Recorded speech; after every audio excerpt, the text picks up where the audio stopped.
Pernah tak anda rasa penat siapkan tugasan yang sama? Surat rasmi, laporan, minit mesyuarat, semua ambil masa berjam-jam, sedangkan tugasan lain masih menunggu dan rakyat pula tak boleh tunggu. Tapi bayangkan, kalau kerja-kerja ni boleh siap dalam beberapa minit dengan hanya type satu arahan, semua selesai. Automatik, tepat, profesional. Inilah yang kami ajar dalam kursus AI Penjawat Awam. 6 modul praktikal disusun khas untuk realiti jabatan kerajaan. Anda akan belajar cara guna AI untuk tulis surat rasmi, siap laporan prestasi, hasilkan grafi jabatan dan buat chatbot yang bantu rakyat.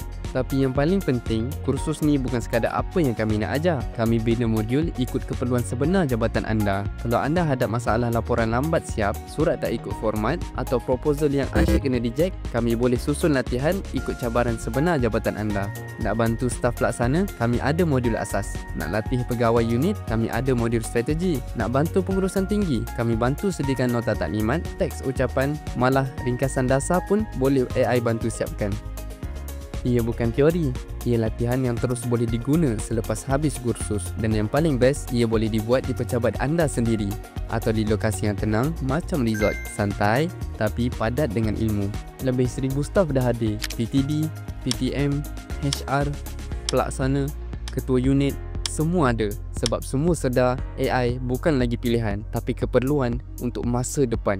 Slot makin penuh, ramai jabatan dah lok tarikh walaupun untuk bulan depan sebab mereka tahu siapa belajar AI lebih awal, dia akan lebih ke depan. Saya tahu ramai yang masih tertanya-tanya, saya ni sesuai ke join kursus ni? Jawapan saya, ya. Selagi anda kerja dengan tugasan harian, email, data, proposal, kertas kerja dan macam-macam lagi, kursus ni akan bantu anda. Nak tahu lebih lanjut, klik link sekarang dan kami akan bantu anda terus, insya-Allah. Kursus AI.my, bantu penjawat awam kerja lebih bijak.